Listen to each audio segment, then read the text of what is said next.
Pessoal, hoje nós vamos falar a respeito de variáveis, né? Vamos aprender essa questão que é muito importante dentro da programação, porque a programação em si é manipulação de dados. E a gente faz essa manipulação de dados, na maioria das vezes, com variáveis. E exemplificando a variável, é como se fosse uma caixinha vazia dentro da memória, né? A memória em si, como se fosse um conglomerado de caixas, né? Ou uma grande caixa com subdivisões. E, para que não fique uma bagunça, cada linguagem ela tem classificado as variáveis de formas diferentes, para saber como tratar cada tipo de dado. Isso é muito importante. Por exemplo, no Basic for Android temos variáveis do tipo booleano, que são aquelas de verdadeiro ou falso, do tipo inteiro, string, char. E como vocês podem ver, algumas variáveis são conjuntos de outras variáveis. E é muito importante essa questão, porque isso também, como eu comentei anteriormente, vai impactar na maneira como o computador vai processar esses dados. Por exemplo, se você quisesse colocar uma letra dentro de uma variável que foi declarada como sendo do tipo inteiro, vai dar erro. Não vai ser possível fazer isso. Porém, muitas vezes a pessoa consegue jogar um tipo de variável, né, ou uma informação que é aparentemente de um tipo dentro de uma variável que é de outro tipo. Por quê? Porque algumas linguagens fazem uma conversão automática. Ela entende assim, beleza, esse é um dado que está dentro do conjunto de dados que esse tipo de variável suporta. Então eu vou dar uma conversãozinha e vou jogar lá. Às vezes é transparente, a pessoa nem percebe. Outras vezes não. Mas no Basic for Android, quais são os tipos de variáveis que ele tem ou ele manipula e como é que a gente declara isso? Bom, agora no quadro a gente está vendo os principais, né? Aqueles que a gente vai utilizar no momento e depois, mais adiante, a gente vai ver outros tipos de variáveis, né? Vocês podem ver, por exemplo, aqui que eu separei no quadro que nós vamos ver agora, hoje. Mas durante o curso e tudo mais, a gente vai ver que tem vários outros tipos de variáveis que o Basic for Android suporta. A gente não vai ver tudo agora porque também não é importante no momento. Mas as principais e as que mais vamos usar sempre são essas daqui. Booleano, inteiro, ponto flutuante, né, que é o float, char e string. Essas aí, de cara, nós sempre vamos utilizar praticamente em tudo que é projeto. Então, vamos fazer alguns exemplos e entender bem como é que tudo isso funciona? Vamos lá. Certo, pessoal? Então vamos ver como é que funciona essa questão das variáveis aqui no Basic for Android diretamente. Primeiramente, vocês podem notar que existem duas regiões, que é essa Process Globals, onde podemos declarar variáveis do tipo global. O que diz aqui? Eu fiz uma tradução livre. Aqui diz assim: essas variáveis globais serão declaradas uma única vez quando a aplicação iniciar. E qual que é o escopo dessas variáveis? Essas variáveis podem ser acessadas por todos os módulos. Escopo, entenda-se a área de abrangência da variável. Depois vocês vão ver que quando eu declaro uma variável interna, ela tem um tempo de vida curto, né? A abrangência dela é curta. Mas aqui nas globais elas abrangem o sistema inteiro, né, ou o programa inteiro. Essa outra globals aqui diz assim: essas variáveis globais serão declaradas cada vez que a atividade for criada. O que isso significa? Vocês vão ver no futuro aí que a gente pode dividir o nosso programa em diferentes módulos ou atividades. E cada vez que uma atividade é iniciada, se o que tiver na parte globals aqui dessa atividade vai ser redeclarado. Ou seja, se você tinha alguma coisa na variável, né, tinha um valor lá, uma palavra numa variável string, na hora que você executou novamente aquela atividade, vai sobrepor e vai apagar aquela variável que você tinha. Vai ficar em branco novamente. Então tem que ter muito cuidado aonde que eu vou declarar as minhas variáveis e com que objetivo. Basicamente o objetivo vai dizer onde que eu vou declarar as minhas variáveis. E já de cara nós vemos que eu declarei aqui nas globals algumas variáveis, né? Então, o que é essa private lbl result as b4xview? Se vocês derem uma olhada aqui no design, eu já deixei pronto aqui um botão que eu dei o nome para esse botão de btn resultado. Eu vou até mostrar aqui o meu celular espelhado, né? Então ali eu escrevi no botão verificar resultado. E aqui embaixo eu botei um label.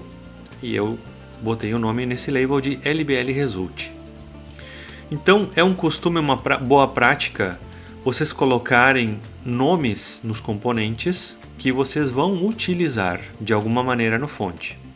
Como é que eu vou utilizar este label? Agora vocês vão ver. E esse botão aqui. Então eu declarei esse label porque eu vou colocar coisas nele durante a execução do meu programa. E eu dei um nome nesse botão porque eu defini uma atividade para ele, uma função. Vamos voltar aqui para a parte do fonte. Quando eu declaro o meu objeto, já aparece diretamente aqui esse LBL Result. E o que são esses outros aqui? Bom, essas são as minhas variáveis que eu criei, né? Elas não existem em nenhum lugar e eu fui dando um nome. O dim aqui significa dimensão, porque quando a gente vai declarar uma variável, a gente vai reservar um espaço em memória. Sempre que uma variável é declarada, ela reserva um espaço em memória. E qual é a dimensão desse espaço?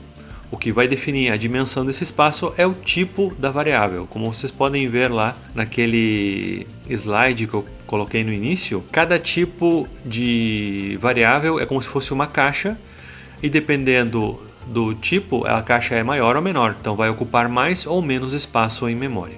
Então aqui no caso a gente pode declarar várias variáveis, né, separando por uma vírgula. Então se eu vou declarar um monte de variáveis que é do tipo int, que é inteiro, posso botá-las separadas por vírgula e no final as int. O que é essa letra I? Essa letra I eu considero como uma boa prática. Isso não é obrigatório você fazer, o nome da variável você pode botar o nome que você quiser. Mas eu costumo colocar a primeira letra do nome da variável, a inicial do tipo dela. Então, por exemplo, I integer, F de float, B de boolean, S de string. Então, isso é uma boa prática. Se você fizer isso aqui, o seu fonte ele vai ficar mais fácil de ler no futuro, né? Isso aqui é um fonte minúsculo. Então, imagina quando você tiver páginas e páginas de fonte, 500 linhas talvez num fonte, então esse tipo de coisa ajuda bastante nessas ocasiões. Aqui no início da minha atividade, eu zerei as variáveis, né? Tudo que é número eu botei 0 para que não tenha lixo. Às vezes acontece da pessoa reservar uma área na memória e tem lixo lá. Isso é uma coisa comum, né? Em várias linguagens de programação isso acontece. Mais do que nada na linguagem C ou C++ também. Mas no Basic for Android e tudo mais, nunca vi acontecer. Pelas dúvidas, a gente zera. Isso aqui também é uma boa prática, pessoal. Então, disse que a variável booleana é falsa e a variável string, ela contém nada, ou seja, abre e fecha aspas sem deixar nenhum espaço nem nada. Que se você deixasse um espaço, ela ia conter, de fato, um espaço. Então, a gente abre e fecha aspas, deixando ela vazia. Muito bem? Então, clique do botão. Então, eu defini lá no meu layout o clique do botão, que foi criado aqui como essa função sub. E aqui eu comecei a colocar valores fixos, né? Isso aqui é só como um exemplo. Isso aqui normalmente a gente não faz, né? Mas como um exemplo, para você entender como é que funcionam as variáveis, eu fiz desse jeito. Então eu disse que a primeira variável, número 1, ela recebe 10. Variável número 2, ela recebe 7. Aqui a variável operação, eu fiz uma operação entre a primeira e a segunda variável, ou seja, ela vai receber o resultado disso aqui, que também é um número inteiro. A variável do tipo float, eu botei aqui valendo 17.5, e a gente não bota vírgula, tá? É ponto mesmo. A variável booleana eu passei ela para true. A variável s palavra eu coloquei isto aqui nela. O LBL result ele vai receber então aqui o resultado. Vocês podem notar que tem um e-comercial aqui do lado. Para que serve esse e-comercial? Ele serve para concatenar strings. Ah, mas o i número 1 não é uma string, é um tipo inteiro. Exatamente. A gente vê que aqui o Basic for Android ele vai fazer de maneira transparente uma conversão. Ele vai converter esse meu tipo inteiro, né, numa string automaticamente. Então Até no exemplo lá dos slides eu botei mais ou menos isso, né? Então a gente vê que neste caso aqui no Basic for Android ele vai fazer essa conversão automática. E esse e-comercial aqui ele serve para fazer a concatenação, ou seja, juntar coisas, né? Aqui no de baixo vocês podem ver que eu disse que o teste result, né, o LBL result, o texto dele vai receber o que ele já tem, que seria essa parte aqui. Então ele recebe o que ele já tem e eu vou adicionar, ou seja, concatenar. Isto aqui é o comando para um enter, né? É como se eu apertasse um enter, então vai para a linha de baixo e eu vou concatenar agora isto daqui, que é com a minha outra variável. E na sequência a mesma coisa. E eu já vou aproveitar e vou ensinar para vocês uma ferramenta que a IDE tem, que é a ferramenta de debug.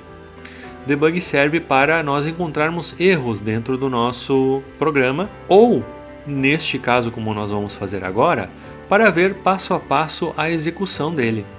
Então eu vou colocar, quando você clica nessa barra cinza aqui, que parece que não tem nada, ela serve justamente para você colocar o que a gente chama de breakpoint, né? Que é um ponto de parada. Então, vou colocar esse breakpoint ali. Então, vocês vão ver que quando eu clicar no botão, o que vai ocorrer é que ele vai parar e vai começar a mostrar no celular passo a passo o que está acontecendo. Tá? Vamos lá então na execução. Só como uma dica, no meu celular vocês podem ver que está aqui a parte do design, né? Eu vou ir diretamente aqui para essa parte aqui, porque quando eu conecto ele com o cabo no meu computador, fica brigando o debug via USB e a parte do Basic for Android, e se não tiver essa tela aqui na frente, às vezes não executa o debug. Então, só para você saber por que eu estou fazendo isso, né? Vocês em casa talvez não precisem, mas caso acontecer, já é uma dica. Vamos lá, vou dar play. Tá, vocês podem ver que está em debug aqui, o modo, né? Em debug. E vamos lá, vou dar o play. Vocês podem observar aqui o botãozinho, já tem meu breakpoint ali. Notem aqui o que vai acontecer, vou dar clique aqui. Olha só. Então ele está agora mostrando que ele está pausado na linha 45, justamente, ó, linha 45, pausado aqui, e a variável número 1 recebe 10. Eu vou clicar nesse botão ao lado do play, que é um próximo step, próximo passo. Então ele foi para a linha de baixo, ó, vocês podem ver, está em amarelo ali agora. Então ele está dizendo que a próxima variável está recebendo 7, e assim por diante, ó. E notem que quando a gente chegar na parte ali que o label result.test recebe alguma coisa, isso já vai aparecendo ali na telinha do celular. Ó. Primeira parte ele vai receber, que acontece, ó, tá ali, resultado da operação. Próximo passo, então ele vai dar um enter e vai colocar o próximo resultado. Vamos lá? Olha só. E assim por diante. Então só vou baixar um pouquinho aqui e vamos lá dar o próximo passo. Olha só, próximo passo, finalizou, certo? Então já matamos 2 pássaros num tiro. Agora aprendemos como fazer o debug e como é que funcionam as variáveis. Comando if-else. O comando if-else serve para a tomada de decisões. Com esse comando, nós vamos definir o rumo ou caminho que vamos percorrer no nosso código-fonte e com isso vamos atingir diferentes resultados. Então vamos dar uma olhadinha. Esse aqui é um exemplo genérico de como funciona e como é que é utilizado o if e o else. E notem que também é possível aninhar os ifs e os elses. O que é aninhar? Ir acumulando, né? Eu boto um if aqui, daí caso contrário, senão, isso é se teste verdadeiro, então ocorre isso aqui. Se não, e aí eu boto mais um teste, if, né? E assim eu posso fazer infinitamente. E quando eu boto else, no final, o que significa? Se tudo daqui para cima não foi um teste positivo, se tudo deu teste negativo, então vai acontecer forçosamente o else. Mas quando um dos testes é verdadeiro, ele pula diretamente para o final, sem passar em mais nenhum, nem no else. Vamos ver isso aqui passo a passo. Eu fiz um if e esse teste aqui deu positivo. Beleza. Seja lá o que for que eu testei ali é verdadeiro. Então o que vai acontecer? Ele vai fazer esse código aqui. Ele vai executar isso aqui. O resto ele ignora completamente e vai lá para o final. Então esse é o caminho que vai seguir o meu código-fonte. Se caso contrário, o primeiro teste deu negativo e o segundo deu positivo, ele vai executar tudo que está ali dentro do quadrado amarelo e o resto ele ignora completamente.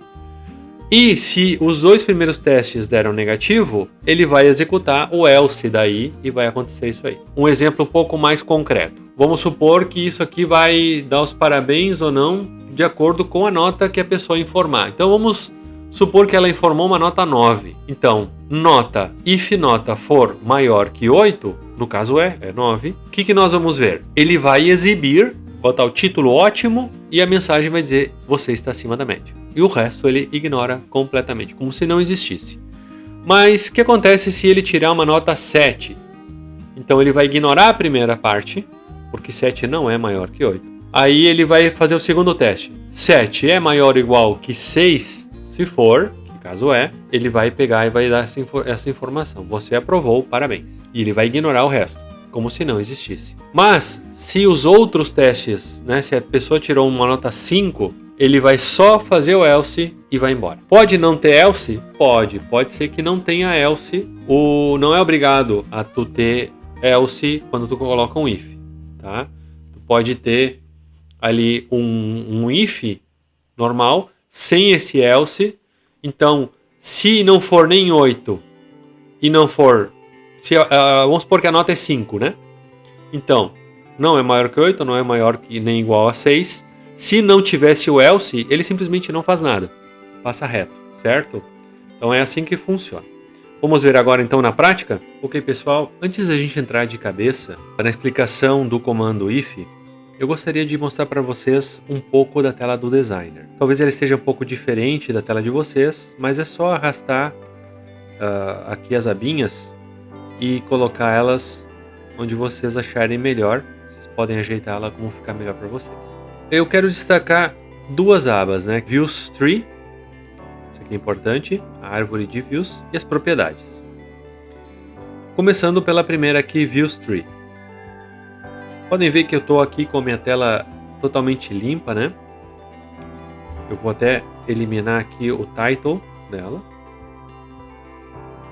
Então, a tela está sem nada. Então, esse Activity é a minha tela em branco, né? Ou a tela, na verdade, a base da tela do celular. É o Activity. E sobre ela, nós vamos colocar as outras views. O que são as views? São os elementos. Botão. Podem ver aqui, ó, se eu clicar com o botão direito ADD Views, o que nós temos aqui? Todos os componentes que eu posso colocar dentro da minha tela, da minha Activity.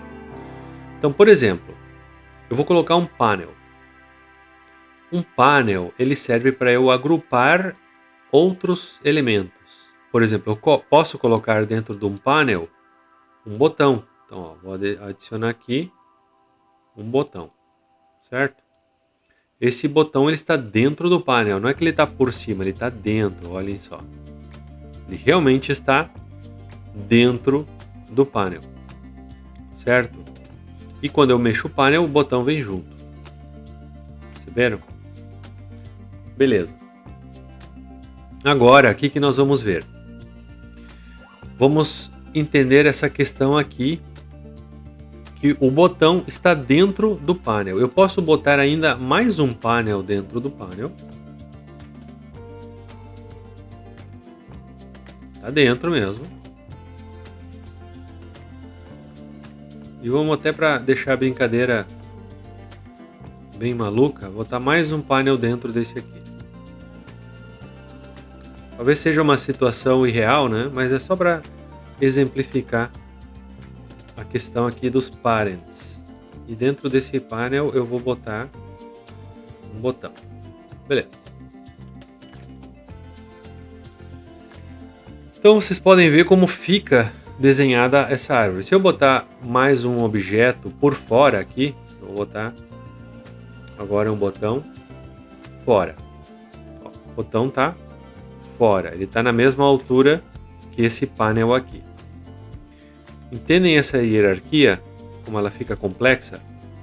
Então, dependendo da quantidade de elementos que você tenha no seu jogo ou no seu aplicativo do celular, isso aqui pode ficar realmente uma coisa bem complexa, né? Então é bom você entender como é que funciona essa questão dos parents. E o interessante é que eu posso mexer daqui mesmo. Por exemplo, vocês notaram que esse painel está dentro de tudo isso aqui, né? Está dentro do painel 2 e está dentro do painel 1. Mas eu posso tirar o painel e colocar ele para fora, ó. Agora ele está fora. Perceberam? Ele não pertence mais. Ó, aqui ele está por trás, na verdade, ó. Se eu fizer aqui, ó, ele está dentro, ele está por trás ali. Então a gente vê que essa questão de hierarquia é importante você saber controlar. E onde é que a gente vê isso? Por exemplo, dentro... Ó, posso botar o botão 1 dentro do painel 2 aqui, ó. Então, olha que louco isso aqui. Tá aqui, ó, dentro do painel 2. Isso vocês têm que ter cuidado, porque pode ser que vocês podem ficar com objetos perdidos dentro do layout de vocês. Imagina se esse botão tivesse aqui, ó, ele não está visível em lugar nenhum. A única maneira, eu não consigo nem clicar em cima dele. Sei que ele está aqui, mas não consigo nem clicar. A única maneira de eu acessar esse botão é vindo por aqui, ó. Opa, não é esse? Ah, é esse aqui, ó. Então a única maneira de eu acessar ele é por aqui. E daí eu colocar ele numa região onde ele esteja visível. Certo? Até vamos mudar um pouco a cor disso aqui. Deixar um amarelo. Um verde aqui. Deixar esse outro painel aqui vermelho. Deixar esse outro painel aqui azul. Só para nível de exemplo. Certo? Então a gente vê que realmente essa questão aqui é bem interessante. Ela facilita muito. Quando eu copio um painel e colo, ele vai duplicar tudo que está dentro dele, né? Vamos por aqui, eu tenho esse botão e vamos botar mais um label dentro desse painel aqui. Então se eu der um Ctrl C nesse painel e clico aqui fora, Ctrl V, eu já dupliquei não só o painel, mas tudo que está dentro dele junto, né? Então eu criei mais objetos, tanto que aqui era botão 13, botão 1 e label 1. Aqui ele criou botão 4 e label 2. Então fica fácil assim quando eu crio certos conjuntos, quando eu tenho algo que é meio repetitivo, posso criar alguns conjuntos e depois ir duplicando aqueles conjuntos, né? Fica fácil para mim. Até nós vamos usar isso depois na explicação do if. E a gente vê essa questão aqui também dos parents, né?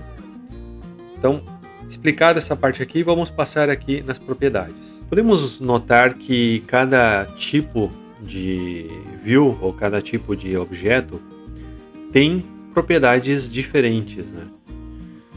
Aqui na Activity, digamos, é a que menos propriedades tem, e dependendo do objeto, né, posso ter N propriedades. O botão tem certas propriedades que um label não tem e vice-versa, né?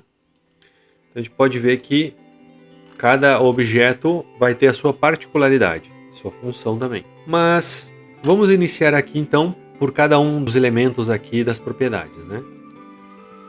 Então tem o nome do objeto, e quando fala de nome aqui eu já vou dar o toque sobre uma boa prática. Quando a gente dá nome nos objetos, isso é muito importante, eu recomendo primeiro que dê nome só para os objetos que você vai utilizar no código fonte. E segundo, para esse nome ser um acrônimo, né, do que é o elemento. Por exemplo, botão a gente bota BTN e o nome, né? Sei lá, teste agora, porque eu não, né? BTN teste. E é bom a gente fazer isso naquele Camel Caps, que é quando você digita as primeiras 3 letras em minúsculo e depois o nome mesmo que vai ter começa com maiúsculo. Então, BTN teste, ou aí a gente bota assim LBL de label teste. Então, entre esse teste e esse daqui, eu sei que um é o botão porque é BTN e o outro é label porque é LBL. Até porque nesse Abstract Designer ele não mostra exatamente o que são os objetos. Aqui você consegue ver, eu tenho meu celular espelhado, né? E claro, você em casa também vai olhar no seu celular, não precisa espelhar ele no computador para isso, né? Você vai ver diretamente no seu celular a coisa acontecendo e fica fácil de você ver o que é cada coisa. Mas muitas vezes, né, dependendo de como é o layout, também quando você vai acessar isso no código-fonte, é bom você fazer isso, vai facilitar a sua vida. Pode confiar. Então, BTN teste, LBL teste, panel PNL, né? Teste. É bom usar 3 letras ou 2 às vezes, né? O rádio button eu boto RB e aí o nome dele e assim por diante, né? Acho que ficou bem clara essa questão. O tipo aqui vai dizer o que é, isso aqui não tem como mudar. Então, eu tenho um objeto ali, eu não sei que objeto é esse. Clica em cima que vai dizer, ó, é o objeto do tipo tal. Só uma referência. O nome do evento, ele já vem um nome pré-definido, que normalmente muda de acordo com o nome que você bota aqui, mas é possível eu trocar esse nome e depois a gente vai ver usos desse nome de evento, né? A gente pode usar isso a nosso favor para facilitar a programação. Vamos ver no futuro, pode ficar tranquilo. E aqui o parent, lembra quem é o parent? Nós vimos aqui. O parent é quem está contendo ele. Então, quem contém o botão PNL teste? O panel teste, né? Olha só. E quem é que contém o panel teste? Esse panel 1, ó. Panel 1 aqui. PNL teste está dentro do panel 1. E quem contém o panel 1? A atividade, ó. E eu posso, por exemplo, por aqui, dizer que esse panel agora vai ser direto na atividade. Olha só. Então agora ele está para fora, não está mais dentro desse panel 1. Né? Posso colocar ele lá dentro de novo? Posso. Eu arrasto aqui, ó, posso fazer por aqui mesmo. Ou eu poderia ter feito por aqui, assim como eu boto para fora, eu boto para dentro. Agora ele está dentro. Eu venho aqui, atividade, agora ele está fora, certo? Brinquem bastante com isso, façam experiências aqui, é bom para vocês entenderem bem como é que isso aqui funciona. Depois nós temos aqui as propriedades em comum, basicamente todos os elementos, né, todas as views têm essas mesmas propriedades aqui, que é a ancoragem. Olhem que interessante como é que funciona a ancoragem. Eu vou ancorar esse botão para todos os lados, para cima e para baixo e para a esquerda e direita. Olha o que acontece quando eu aumento aqui o meu panel. O label que não foi ancorado ficou do jeito que estava, mas o botão que foi ancorado ele vai aumentar e diminuir acompanhando o panel. E quando eu faço para baixo, como eu também está ancorado para cima e para baixo, o que acontece quando eu subo e desço, ó, ele aumenta junto. Certo? Então isso aqui é interessante para algumas coisas e tem que ter cuidado em certo momento, né? Mas normalmente a gente utiliza essas ancoragens quando a gente quer que a tela se adapte dinamicamente a diferentes tamanhos, né, de telas que podem existir. Aqui temos a esquerda, né? Se eu mudar aqui de 50 para 100, ó, estou mexendo o meu objeto. Top, se eu botar de 280 para 300, ó, desceu.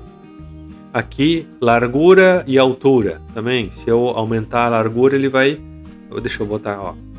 Eu posso até fazer dinamicamente por aqui, ó. Eu aproximei da borda de esquerda, o left ficou 10. Se eu aumentar aqui a largura, vocês podem ver que aumentou. E se eu aumentar a altura, ó, aumentou ali. Padding, isso aí dá para ver melhor quando tem alguma coisa escrita, né? Vamos mostrar o padding aqui com um exemplo no texto desse label. Então vamos colocar aqui a cor do texto preta, só para ficar mais visível. Muito bem. Peraí. Eu botei a cor do label preto. Bom, beleza, funcionou.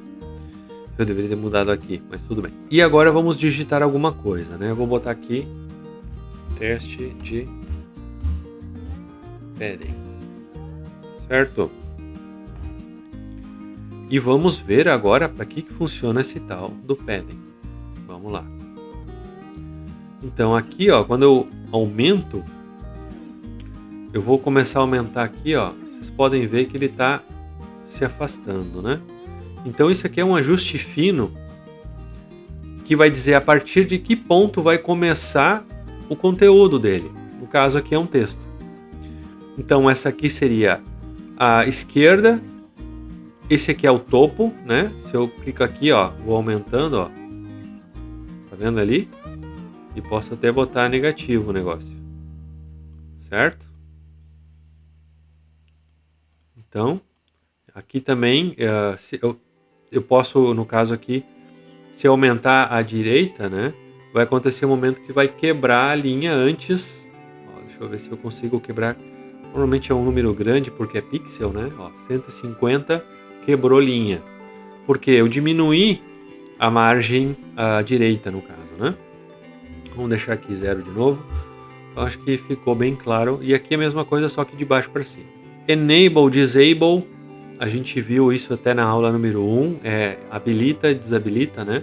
O componente. Isso aí normalmente é mais utilizado para botões, né? Eu posso ter um componente habilitado, desabilitado quando eu quero mostrar ele, porém ele não faz nada, né? Aquela coisa assim que tu clica em cima, mas não acontece nada, porque ele está desabilitado. Visível ou invisível. Isso aqui também é uma coisa que só aparece em tempo de execução. Se eu disser que esse botão está invisível, eu continuo vendo ele até ali no celular na parte do designer, sim. Mas quando eu executar, ele não vai aparecer. Você pode depois fazer o teste tranquilo. Tag é uma variável que todo componente tem uma tag, né? E é uma variável própria do componente, e ela, no caso aqui do Basic for Android, ela é alfanumérica, ela aceita números e letras. Em outros programas, como por exemplo, em outras linguagens, como é o Delphi ou o Lazarus, a tag só aceita número inteiro. Mas é interessante, né? Isso é bem semelhante a outras linguagens. Text, então é o texto, que eu vou digitar aqui, vai aparecer o que eu digitar, né? Aqui no botão. Clique aqui.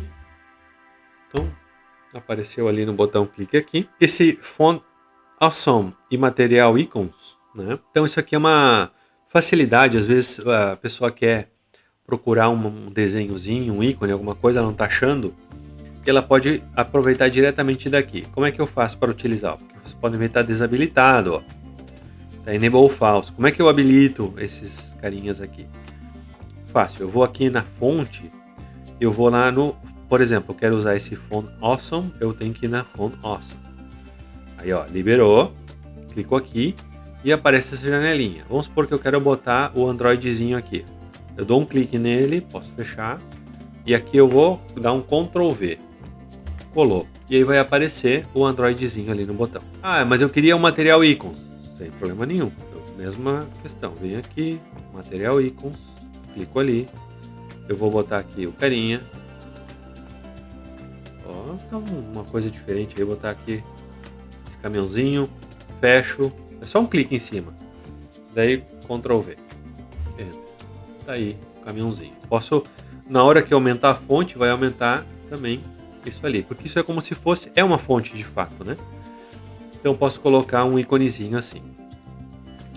Mas vamos botar aqui default, deixar o clique aqui. aumentei a fonte, ficou grande ali, eu cliquei aqui. Vamos diminuir. Então aqui é características da fonte, né? Então tem alinhamento dela, tem horizontal e vertical. Aqui vamos ver isso aqui no label, fica mais fácil de nós vermos. Então aqui ele está left, se eu botar right, ele vai alinhar do lado direito, né? Centro, vai ficar centralizado. Então aqui se eu botar top, né? Bottom, deixa top por enquanto e deixar left. Beleza. Muito bem, depois eu vou apagar tudo mesmo, mas vamos lá, vamos adiante. O tamanho da fonte, né? Se eu aumentar aqui, vai aumentar o tamanho da fonte.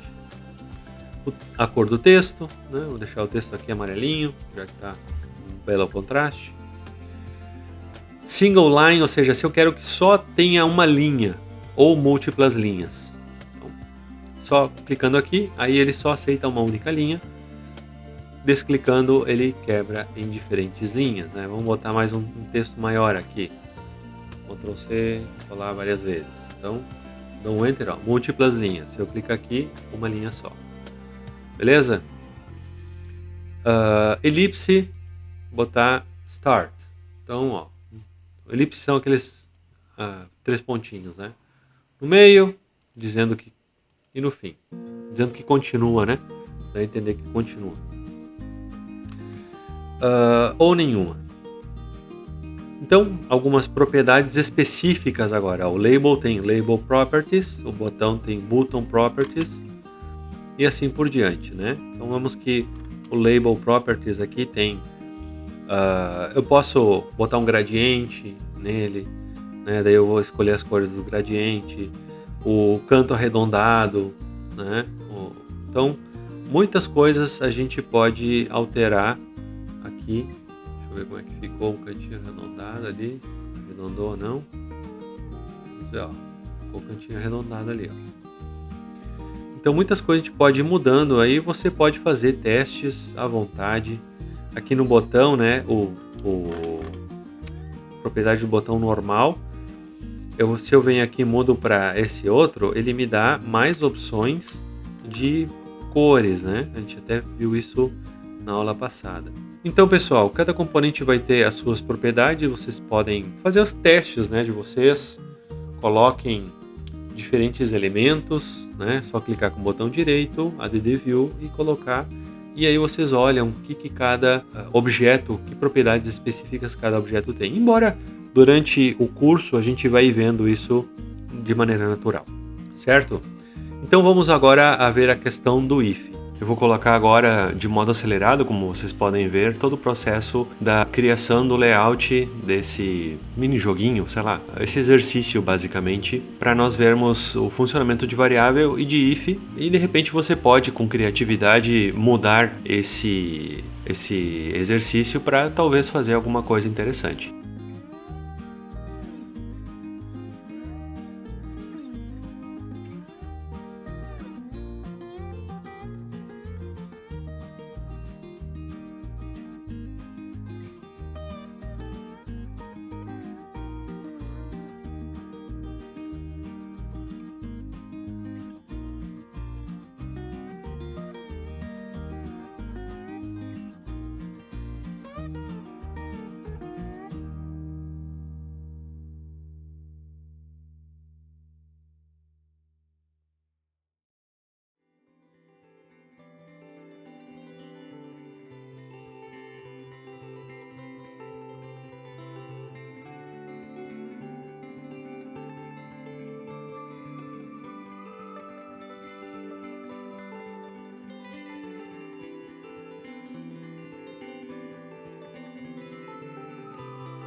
Pessoal, uma dica importante aqui no componente Edit, para que quando a pessoa for digitar apareça diretamente o teclado numérico, ali na propriedade Input Type a gente vai colocar Numbers. Então fazendo isso, configurando assim, porque a pessoa for clicar lá para digitar, vai já aparecer o teclado numérico, é bem bacana.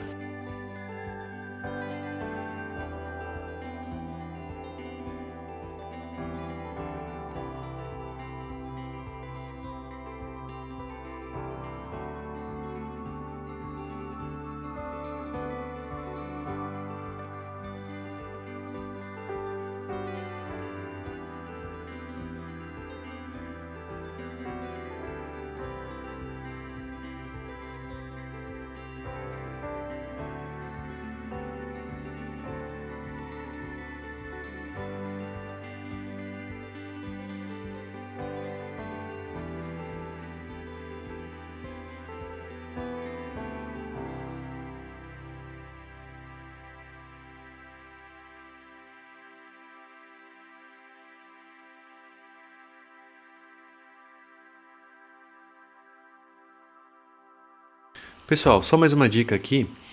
A gente tem que declarar as views no fonte, né? E tem a maneira manual, como a gente tem feito até hoje, mas também tem uma ferramenta que nos ajuda a fazer isso em Lot. Vejam só, aqui no menu Tools tem Generate Members e ali aparece essa janelinha onde nós vamos selecionar o que nós queremos gerar de cada um, no caso ali é o clique, né? Ele vai gerar o subclique e depois as variáveis, se a gente quer só fazer a declaração delas, a gente clica ali no principal, né? No checkbox principal. E vejam como é bom a gente ter colocado um nome diferenciado só para as que a gente precisa declarar, porque aí fica bem evidente na hora que nós vamos fazer essa declaração em Lot. Até vou passar aqui para a outra tela, para vocês verem como isso, o que acontece no fonte uma vez que eu vou dar o OK ali. Faço no tipo B4XView, né? Para ficar multiplataforma. E olhem só, gerou automaticamente tudo que eu precisava. Certo, pessoal? Agora eu vou dar uma pausa no vídeo, eu vou fazer o meu fonte e depois eu mostro ele e vou explicando passo a passo. Ok, pessoal, então como vocês podem ver aqui, eu dei uma pausa no vídeo, fiz o meu fonte e agora eu vou mostrar para vocês passo a passo, né? Para que fique uma coisa um pouco mais dinâmica. Então, isso aqui vocês viram acontecer, na declaração automática lá das variáveis. E agora eu declarei essas minhas variáveis do tipo int, que eu vou utilizar aqui no fonte. Então aqui eu zerei elas no início da atividade, quando cria a atividade. Para quem tiver curioso, isso aqui na verdade é no início da atividade, a primeira coisa que ele faz é ler o layout. O layout é aquele que nós desenhamos, né? Onde a gente bota os botõezinhos e tudo mais. Então esse é o layout. Eu já vou trazer para aqui o meu celular que está espelhado, né? Para depois vocês verem executando o programinha. Então, deixa eu botar aqui até o layout como é que ficou, né? Deixa eu ver aqui o design, certo? Então deixei uns contrastes aí nos botões, no texto, tudo mais. Então esse layout aqui é a leitura justamente do layout que a gente fez. Então a primeira coisa que acontece é ler o layout. Eu posso criar uma atividade que não tenha layout, então ela só vai fazer uma coisa, como quem diz assim, por baixo dos panos, né? Daí isso aqui eu deixei, a gente pode tirar porque não está fazendo nada mesmo. O btn botão azul foi criado lá automaticamente, vocês viram também isso. O que eu fiz? Toda vez que a pessoa clica no botão azul, eu somo 1 nessa variável e mostro ela no label, assim para cada uma delas. E quando a pessoa clica no botão, que seria nesse botão ver resultado, acontece o que está aqui. Então, a primeira coisa que eu faço é somar todos os valores e aí eu faço uma comparação. O que foi digitado no EDT chute, né? Qual que é o EDT chute? Esse carinha aqui, ó. O que a pessoa digitou aqui é igual à soma desses três valores? Se for, ele vai já somar mais 10 pontos e vai dizer o seguinte, ó, você acertou e ganhou mais 10 pontos. Ficou com um total de... e mostra o total. E o título da mensagem é o parabéns. Se a pessoa errou, vai entrar no else. Então vai aparecer, você errou a soma, mas ainda tem, e vai mostrar a quantidade da soma aqui, pontos, né? E o título da mensagem é errou. E aí o que vai acontecer? Esse LBL total.text, o que é esse LBL total.text? É esse carinha aqui em cima, ó. Então aqui eu já vou mostrando os totais. Então a pessoa sempre vai somando. Agora, o que eu quero que vocês façam? Eu quero que após concluir isso aqui, vocês zerarem essas variáveis, né? Para que possa acontecer mais uma rodada. Como é que vai ser isso aí? E além de zerar as variáveis, vocês precisam também zerar os valores que tem aqui. Vamos ver isso aqui rodando?